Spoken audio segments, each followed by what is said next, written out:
All right, so for our next topic, we will be talking about crate training and potty training. So the biggest thing is going to be the crate training. So a lot of people think that it is cruel to do crate training. I've had experiences with a dog that I did not crate train versus a dog that I did. And doing the crate training is just good structure for these guys and really makes an improvement in the long run.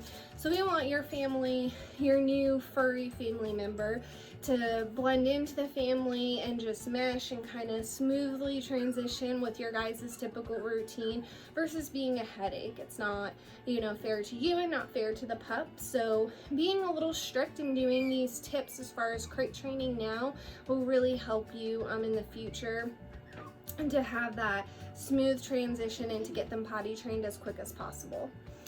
So starting with the crate, if you should have a crate at home. So there's a couple things that we do recommend. So I would not have the crate set up anywhere in your bedroom. So I'd find a special area in your house, whether it be a den, a spare bedroom, or in the basement, that the puppy can have their own space.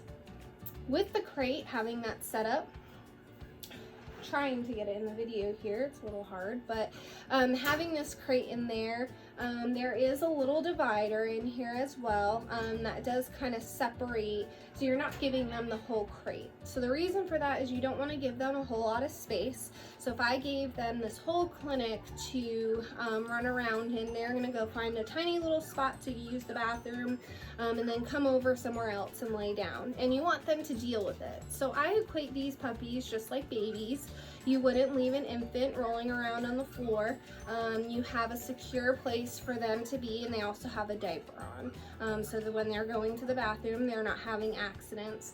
So it's the same concept, but they're kind of more at the pull-up stage where you want them to deal with the accident as well. So they're kind of in that in-between, and you want them to learn that it's not acceptable to go in the house, to go in the crate, and if they do have that accident, they kind of have to deal with it, which may require more cleanup on your part, but they just need that structure, and if you're strict and consistent with them, it will really help in the long run, and it will make this potty training / crate training a lot easier and simpler. So you'll have your crate set up in a spare bedroom somewhere away from you, and you'll have this divider in there. So I have this divider set up in here, and I have a little stuffed animal as my demonstration. But it should be just about the length from the tip of the nose to the base of the tail. So not very big, a very small amount of space, depending on how big your dog is. And that's all that they need. There is absolutely nothing in the crate, so no blankets, no potty pads, and I know it's extremely cruel to most people to say, how could you put your puppy on just a piece of plastic? But that is our human emotion, wanting to give them soft, cushy, fluffy things to put on there. But they don't understand that. They will lay on carpet. They don't understand the difference between tile and carpet and different things. They just find wherever they want to get comfortable. So having nothing in there is super important, because if they do have an accident, they can't use a potty pad or a blanket to absorb that accident. They have to physically deal with it, because a lot of the time, if you have a blanket or a towel or a potty pad in there, they will pee, poop, push that towel or potty pad into the corner where they had the accident, and it just kind of covers it up and absorbs it, and then the dog is sleeping on the other side and not having to deal with it. So having nothing in the crate, having that divider up, and then I do not recommend putting any kind of water bottle or any food in the crate. If you're gone for at least 12 hours a day because you can't make it home for lunch breaks, if you have to have a little snack in there, that's fine, especially for these little guys. But having the water bottle on there, especially at night, is not necessary. So we do not wake up for the most part in the middle of the night to get a drink of water. So they do not need it either. If you're gone for a long amount of time during the day, you can fill up the water bottle maybe a quarter of the way to give them a little bit of water. But a lot of the time, if they have that water bottle full and accessible, they just drink on it because they're bored, because nobody's home, and that's when they'll have, you know, more accidents. They'll urinate more frequently, or if they have a full bowl in there, they will defecate more frequently. So having that minimized will definitely help with the amount of accidents you have. So once you have the crate all set up in an extra spare den or wherever you decide to put the crate, it is important to come up with a schedule. So everybody in the household should be on the same schedule. So if you need to sit down and write everything down together, I would start from, you know, the morning, from when you wake up until the time you go to bed. So with puppies, average, you know, depending, it also kind of depends on the puppy itself, so this can't speak for everybody, but depending on how many months they are in their age, they can hold that about the same for the hours in between going to the bathroom. So if your dog is 2 or 3 months old, they can typically hold it from anywhere from 2 to 3 hours in between. But you're gonna have to work up to that, depending on your pup. Some dogs, you know, you have to slowly kind of increase that time, and they can only hold in an hour, and you've got to work up in half an hour increments. Or some dogs that are older, you know, for the most part, understand the concept of holding it. The reason that they go so frequently is their bladder is not used to what a full bladder is, so they'll have the tiniest little amount of urine, feel like the need to go to the bathroom, and that's when they'll have several small accidents versus waiting and understanding what a full bladder is and going outside and actually expressing all of the urine at the same time.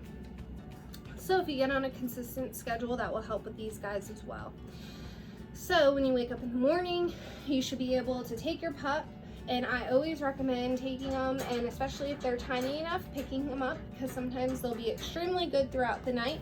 They'll hold their urine all night. They won't have to get up to go to the bathroom, and the minute they come out of the crate, they'll have an accident. So I would take them out of the crate, rush them outside to go to the bathroom, let them go, and of course praise. So praising is the biggest thing for these guys. It's super important. Positive reinforcement is what we recommend. So I would take them out, let them go, give them the opportunity to go to the bathroom, and then you can bring them back inside and offer them breakfast. I do recommend having a time limit on your food, so do not give them the opportunity to graze throughout the day on any kind of food or water. Depending on the puppy, some dogs are really good at regulating their water, and some dogs like to drink a lot of water all at one time. So you can regulate the amount of food and water that they have, and just give them maybe about like 10 minutes to focus on their food. And sometimes, you know, they are very ADD. They come out and they're looking at you because you move slightly and they forget what they were doing. So if you need to put them maybe in a small, you know, like a little pantry or a small bathroom to have them focus on their food for 10 minutes, that's extremely important so that they can eat. And then typically about 10 minutes after, you're gonna have to take them out to the bathroom again. So once they're finished eating, you pick up their food so that whatever's left over can come and happen at lunchtime. And then they're gonna go back outside for a few minutes to go to the bathroom. And then when you're getting ready for work, these guys, if eyes are not on the puppy, you need to have them put in the crate, somewhere contained. So like I talked about earlier with them being babies, we don't let infants or toddlers just roam around free, you know, without any kind of supervision. So it's the same with these guys. So when eyes are not on the puppy, you need to have them in the crate. So this is a work morning, you take them out, you have breakfast, now it's time for you to get ready to work. So the puppy is gonna go back in the crate, and you're gonna make it a positive thing. You're not gonna make any kind of, it's not a punishment for them at all to be in the crate, it's just structure for them. So you'll put them in the crate, you can give them a little treat as positive reinforcement so they go in there, and then you go and get yourself ready for the day. So that the puppy is controlled, because if they're free roaming the house, they'll find little spots to have accidents, they can get into things they're not supposed to, chew things, and it can be harmful for them. So it's highly recommended to have them in a crate and have some kind of structure. Once you're ready for work, the last thing you need to do is just take them out one more time to give them one last opportunity to go to the bathroom, and give them a few minutes and then put them back in for their crate for the day. You can do a little toy, maybe something that's not going to absorb any kind of pee or poop, or is easy for you to clean up, to give them something to do during the day. I do sometimes hear complaints that, their dog is barking all day because they're not used to being by themselves. You can play some soft music for them. Sometimes I've played cartoons for my puppy, just to give them something that's cheery to put on in the background, and sometimes even putting just a cover over the crate. They have actual covers, or like a towel or a blanket, just to kind of give them that sense of security. They do need to learn to be independent and to be in their crate. It's super important because we as humans give them social, like a separation anxiety. That's not something that they're born with. So we need to teach them now it's okay for them to be by themselves. So once you're at work throughout the day, I would strongly recommend, if you're able to find a friend, somebody that can come by during the day, to let them out, give them a lunch, especially for any of these guys. When we get into nutrition, they should be eating 3 times a day. So if you're able to have somebody that can take them out at lunchtime and also offer them some food, that's super important. And then, you'll start your routine again once you get home. As soon as you get home, I recommend no big hellos or big goodbyes, because sometimes that can make them lose the fact that they were holding their urine, and they can have accidents if you come in extremely excited to see them, or if you say, oh, bye baby, and make a big goodbye out of it. It freaks them out. They don't understand what you're doing or why you're disappearing for several hours. So when you get them out of the crate, you'll take them out, go to the bathroom, and then you can give your big warm happy welcome when you come home from work. Same concept with dinner. You're going to let them out. You'll give them dinner. You can play with them, of course, in the evening, as long as you have eyes on the pup. That's perfectly fine. And then take them out one last time before bed, to give them that opportunity to pee and poop. And then they go back in their crate for bedtime, roughly around the same time you go to bed. It's really hard if you try to put them away for an hour, like before you go to bed, because a lot of the time they will be up and ready to go before you are. And I do not recommend getting up in the middle of the night to take these guys out, because if you teach them that it's okay now to take them out in the middle of the night, they're going to be trained to do that. So they need to wait until the morning when you get up to go to the bathroom. They do go through a sleep REM cycle just like we do, so they should be getting 6 to 8 hours of sleep a night. You just got to train them to get on that schedule. If you are concerned because your puppy is barking a lot during the night, and you hear them making a fuss, I would wait until they're calm and quiet to go and check in on them, just to make sure everything's okay, or to see if they had an accident. But do not go in when they are being loud and barking and carrying on, because that will teach them that it's okay and acceptable for them to act like that, and that you're coming to save them. So definitely wait until they're quiet, just to make sure that everything is okay. But they do need to be sleeping throughout the night.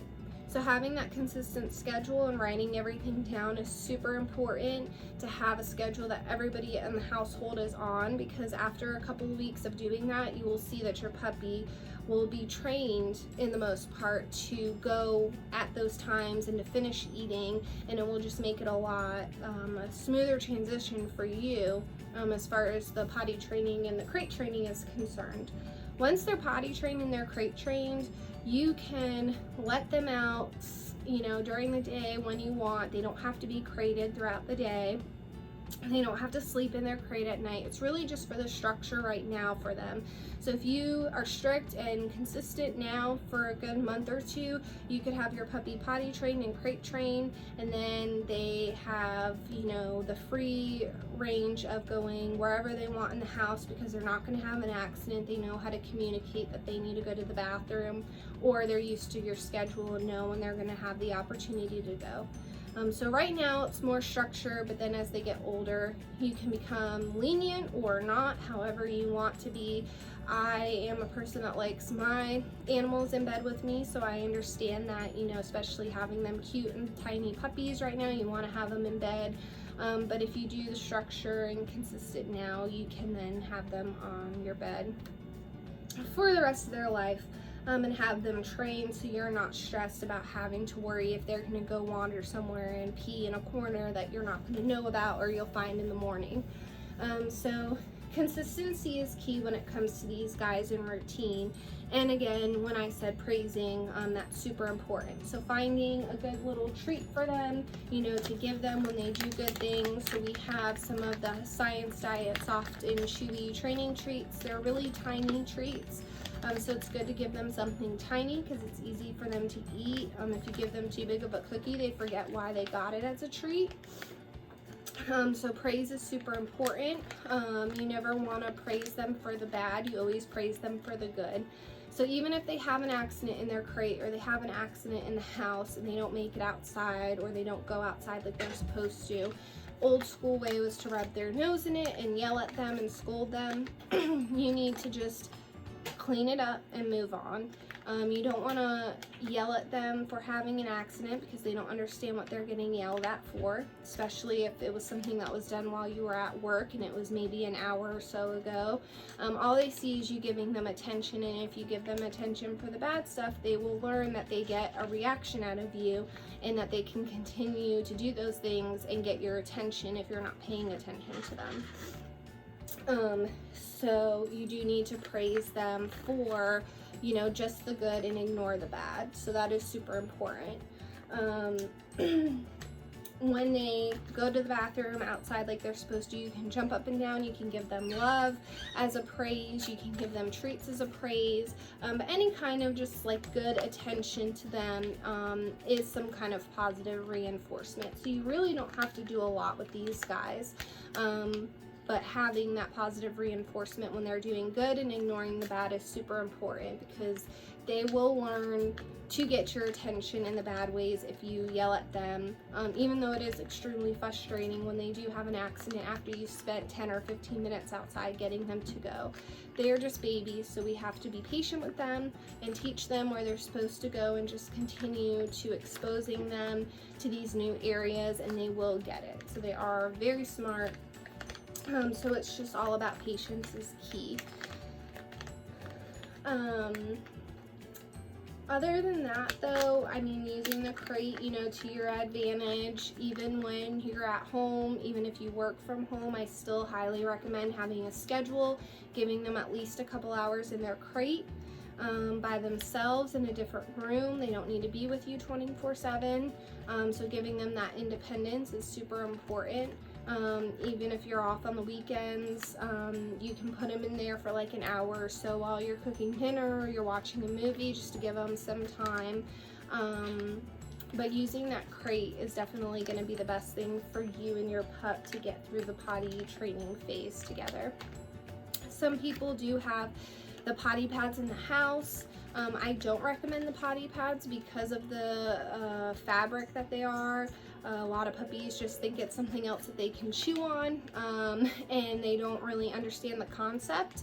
Some people have successfully potty trained on the potty pads, but I do like the grass pad. So it's an AstroTurf. You can get it on Chewy. I think you can get it at PetSmart, Amazon, but it actually looks like fake grass, and it's a pad. So if you maybe are in a high-rise building, or you're in an apartment, and it's not as easy to obviously get outside to the grass, you can use that little grass pad to use in the house or put on the patio, to use as like you were taking them outside.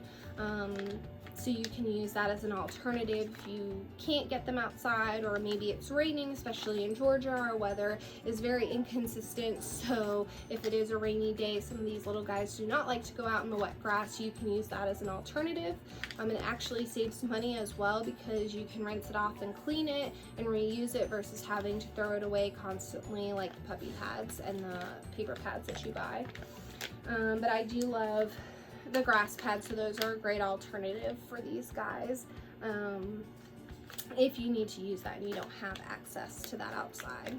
It is good and important to get these guys used to leashes and collars. We do have people that complain that maybe their dog is itchy or they think they have fleas, and sometimes it's just them getting used to the collar or the harness. There is no preference whether you use a collar or a harness. It's kind of up to you. Collars, I know sometimes there is information out there that it can hurt their neck. That is not true as a puppy, so collars can be used, harnesses can be used. Sometimes with more of the Arctic breeds or the larger breeds, harnesses are a little better because some dogs are just more thick-headed and continue to pull on the leash, and when you're trying to leash train them, that can be hard. We also do recommend like gentle leaders. Those are great as well if you ever need like an alternative, if the harness or the collar doesn't seem to be helping.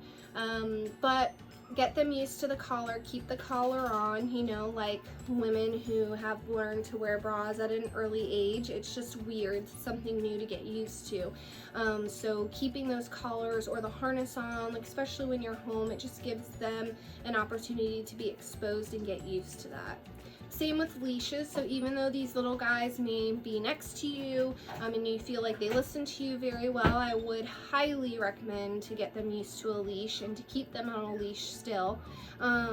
Even though your dog may be behaving, if you ever go to a dog park or just in your neighborhood, if there are a lot of dogs, other people's animals are not trained properly and your dog could be at risk. You know, for anything as far as like getting attacked by another dog, and having that leash would help you get away from that situation. So I would get them used to having a leash on. Even if you're around the house, you kind of let them drag it behind you, because a lot of the time the first instinct is to just stop on all paws and you're feeling like you're having to pull them, and you don't, obviously we don't want you hurting them or dragging them down the street, but just kind of do a little tug, and again with the positive reinforcement, finding a good treat to kind of get them to follow you and go in the direction that they're supposed to and walk like they're supposed to, so that they continue to get exposed to it. Also, especially for these little fluffy dogs, we have a lot of hawks and owls, and they are at risk for being picked up. So having them on a leash and getting them trained with the leash at an early age, you'll have them used to it, so that these things that we don't think about on a daily basis, we're not putting our babies at risk for. I do like just having the short training leashes. I do not like retractable leashes. It's not something that's recommended. If you like having the retractable leash, that's perfectly fine, but I would train at the beginning with just a short training leash, and then as they get older and they're more trained on the leash, you can then switch to a retractable or a longer leash, whatever you prefer. But it's good to get them used to being outside. They are not too young to go outside and get potty trained. We're vaccinating them. You know, we don't recommend them going to dog parks or public areas until they're at least 12 weeks of age, because we want to make sure that they've gotten at least a few rounds of their vaccines to be protected, to build up their immunity. But you know, we do want them to get exposed to going outside. They're not going to have a risk of learning to get potty trained outside. But if you know, obviously we want them to get socialized as well, but as far as the training is concerned, we want them to get used to being on a leash, and not just be trained to be close to you, because you just never know. There's always things that can happen. So make sure you're practicing with a leash and going potty outside. It's good to get them used to that at a young age, because it's hard to work backwards if they've been trained to be off leash, or they've been trained to just strictly go inside because you were nervous about having them outside. It's good to start it now and get them exposed to that. It is super important to have these guys socialized. Puppy socialization is extremely important, and having them exposed to lots of things. So back into your new pet packet that we have, there is a list of things that we need to socialize these guys to. So getting them, you know, used to, you know, people mowing the lawn, people walking by, trucks going by, horns, Any kind of noise that we take for granted because we're used to on a daily basis is 100% new to these guys. So keep exposing them to those things, and you never want to give that negative reinforcement by, coddling them. A lot of people, we think we're doing them good, but when we coddle them when they're scared because a truck roams by, it makes a big noise and we say, oh, it's okay, Fluffy, that is just giving them negative reinforcement, because then they think it's okay to be scared. So the best thing to do is, if they're nervous and you're exposing them to something new, just kind of ignore and praise them when they continue to ignore it and they're giving you a good reaction versus a scared or frightened reaction, so that they know that it is okay that is going by, not that it's okay to be scared or frightened. So you want to expose them to kids, to men, women, children. You want to have them exposed to as many people as possible, so when you are home and you have people that you can pass them around to, that's great to give them that opportunity. When you get dogs that are from certain breeders or from pet stores, they have that opportunity, or even humane societies, sometimes they have that opportunity to be socialized with a lot of humans, which is a great plus. So it's just getting them socialized with other dogs and learning how to play. We do have a puppy class on Saturdays from 1 to 3, which right now is not happening because of everything going on at this moment in time with the health concerns.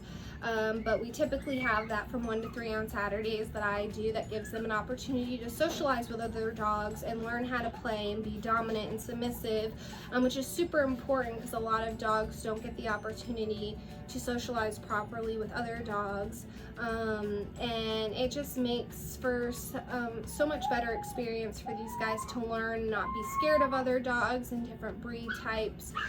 So that's something that I highly recommend. For these guys is lots of socialization. So if you know somebody that you can interact with that has a puppy at some point, once things have calmed down, that you can socialize your puppy with, that the other puppy is fully vaccinated, that would be super important to work with these guys. So crate training, super important. Socializing, getting them trained on the leash.